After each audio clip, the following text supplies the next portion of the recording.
RG कर कांडे राज्य सरकार के एबार कड़ा निर्देश दिल सुप्रीम कोर्ट।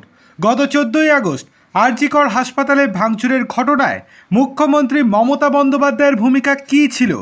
मुख्यमंत्री ममता बंदोपाध्यायेर नेतृत्वाधीन पश्चिमबंग सरकारेर काछे स्टेटास रिपोर्ट जमा देওয়ার कड़ा निर्देश दिल सुप्रीम कोर्ट। এই ইস্যুতে राज्य এবং কলকাতা পুলিশের ভূমিকা নিয়েও প্রশ্ন তুলেছে সুপ্রিম কোর্ট। आगामी बृहस्पतिवार सुप्रीम कोर्टे मामलार परवर्ती शुनानी होबे, तार मध्येई राज्यके এই रिपोर्ट जमा देওয়ার कड़ा निर्देश दिलेन प्रधान विचारपतिर बेंच। अन्यदिके आज आरजी कर मामलार शतप्रणोदित मामलार शुनानी चलाकालीन प्रधान विचारपतिर नेतृत्वाधीन 3 सदस्येर बेंच जानिয়েছেন आरो एकटी धर्षणेर जन्य अपेक्षा करते पारबो ना। पाशापाशी कर्मस्थले चिकित्सकদের निरापत्तार जन्य विशेष टास्क फोर्स गठনের निर्देश दिएছেন। এছাড়াও সমস্ত মেডিকেল কর্মচারীদের নিরাপত্তার বিষয়ে গুরুত্ব দেওয়ার নির্দেশ দেওয়া হয়েছে। এছাড়া আরজি কর মামলায় সুপ্রিম কোর্টের প্রধান বিচারপতি বললেন, এটি শুধুমাত্র একটি খুনের মামলা নয়, টেরিফিক ঘটনা। গোটা দেশ জুড়ে চিকিৎসকদের নিরাপত্তার বিষয় এটা।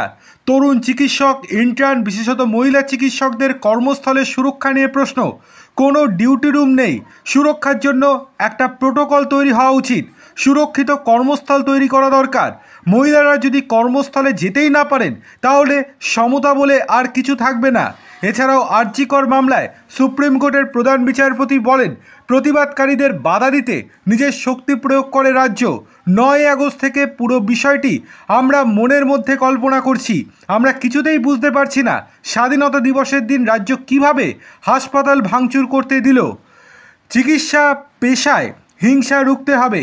অনেকের মনে প্রশ্ন গেঁথে গিয়েছে যে এই সমাজ পুরুষ শাসিত, যেখানে মহিলারা আরও বেশি করে নিশানা হচ্ছেন। এটা অত্যন্ত দুঃখজনক এবং ভাবতেও আমার ভীষণ খারাপ লাগছে। এছাড়াও সলিসিটর জেনারেল তুষার মেহতা আদালতকে জানান, ওই চিকিৎসকের ওপর পশুর মতো আচরণ করা হয়েছে। এই ঘটনা নিয়ে রাজনীতি করতে চায় না, কিন্তু মৃতার বাবাকে 4 ঘন্টা বসিয়ে রাখা হয়েছিল। আরজি করের ভাঙচুরের ঘটনা নিয়েও উদ্বেগ প্রকাশ করেন তিনি। রাজ্যের আইন শৃঙ্খলা পরিস্থিতি নিয়ে প্রশ্ন তুলে সলিসিটর জেনারেলের যুক্তি, 500 লোকের জমায়েত হলে আমরা বলি ভালো লোক এসেছে, সেখানে 7000 লোক হাসপাতালে ভাঙচুর করলো আর রাজ্য কিচ্ছু জানে না। এছাড়াও আরজি করের প্রাক্তন অধ্যক্ষ সন্দীপ ঘোষের ভূমিকা নিয়ে প্রশ্ন তুলেছেন সুপ্রিম কোর্ট। প্রধান বিচারপতির প্রশ্ন, বিকেলে ময়নাতদন্তের রিপোর্টে বলা হলো খুন। এফআইআর দায়ের হয়েছিল বেলা 11:45। তার আগে কি করছিলেন অধ্যক্ষ এবং কলেজ কর্তৃপক্ষ? হাসপাতালের দায়িত্ব ছিল এফআইআর দায়ের করার। সন্দীপ ঘোষ আরজি করের অধ্যক্ষ পদে ইস্তফা দেওয়ার পর কিভাবে, কার নেতৃত্বে আবার অন্য কোথাও যোগ দিলেন তা নিয়ে প্রশ্ন তুলেছেন সুপ্রিম কোর্ট, সেটা কিছুক্ষণ আগেই আপনাদেরকে বলেছি। এছাড়াও সিবিআইকে কড়া নির্দেশ দিয়ে সুপ্রিম কোর্ট বলেছে যত দ্রুত সম্ভব এই মামলার সমাধান করতে।